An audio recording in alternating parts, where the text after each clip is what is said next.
Thanks, guys, for that first carrier update. We're here with our first live guest of the morning, John Gallagher. He's our Washington correspondent. And John, thank you for joining us this morning. It's been a little bit since we've talked to you. Last time we were talking about kind of the struggles with Biden pushing through his desires for the infrastructure deal. Today we're talking about AB5. Give us a little bit of an update on that legislation and how it's happening down in California. Yeah.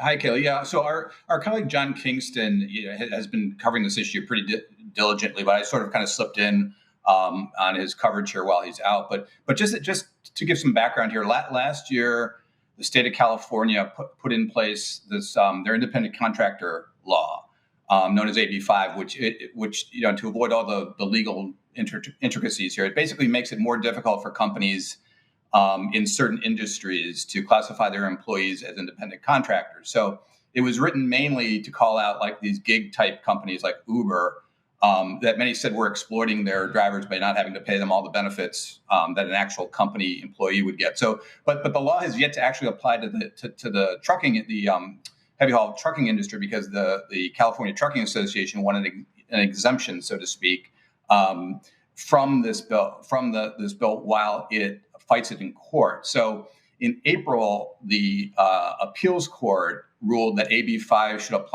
should apply to trucking, but then CTA immediately asked that the decision be given another review by the appeals court. But what happened early this week was that the appeals court denied looking at the second review.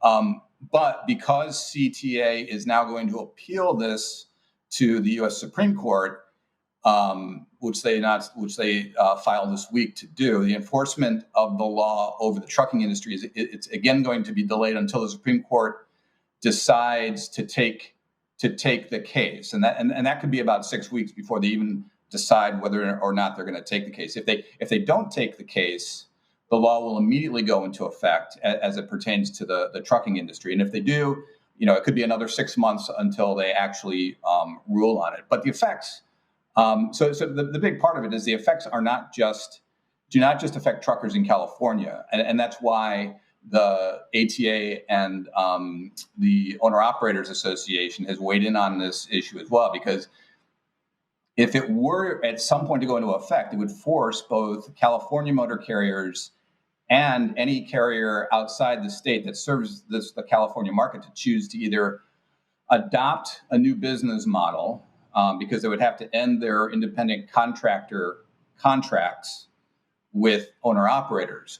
So this is a trucking, an operational model in trucking that's been around for decades, and so that would assume carrier costs, because they would have to hire employee drivers, and assume all the costs to that, which is assume the cost of also purchasing and maintaining and insuring these trucks, or they could choose to stop hauling freight in California, which would be a big deal. And if owner operator drivers don't want to become employee drivers, which is the case with many of these small business long haul truckers, they'd basically have to stop doing business in California. So it's a pretty big deal, not just in California, but for the rest of the country, actually.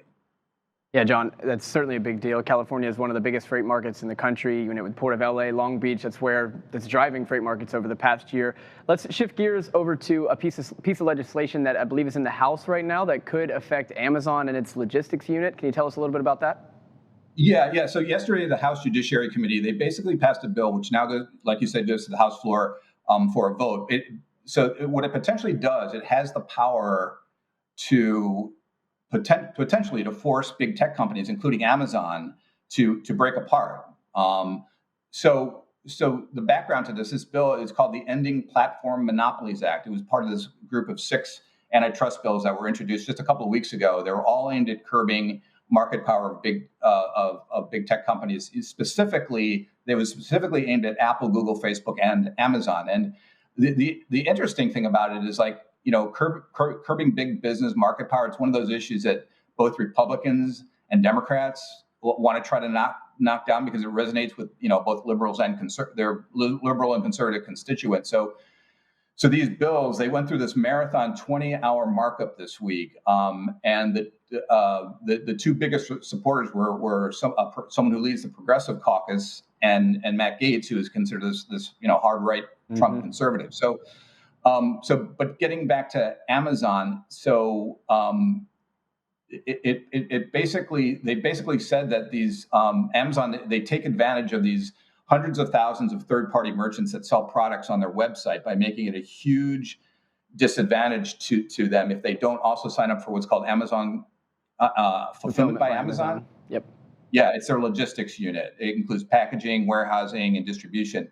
So, Amazon doesn't require that these third-party sellers use the service, but they use this algorithm they have to favor them if they do, and then to disfavor them if they don't.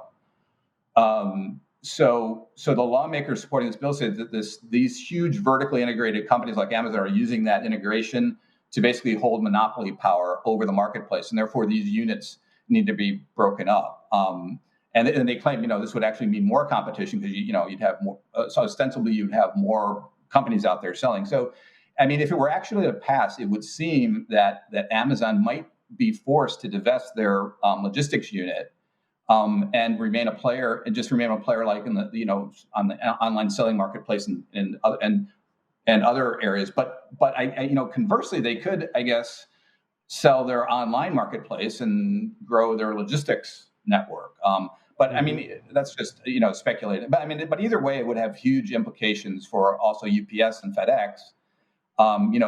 They compete with Amazon, and they're also partners with them. So there could be all those market cost implications for them as well.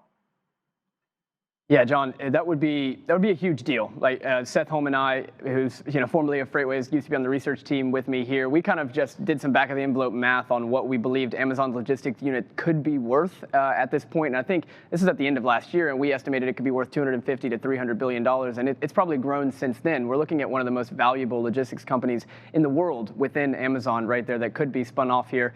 John, thanks so much for your time. Where should people go to find out more about your work? They can find more about it at my Twitter handle at John A. Gallagher 1 and jgallagher@freightwaves.com, my email. All right, John, thank you so much for your time today. That's our Washington correspondent, John Gallagher. Have a great weekend, John.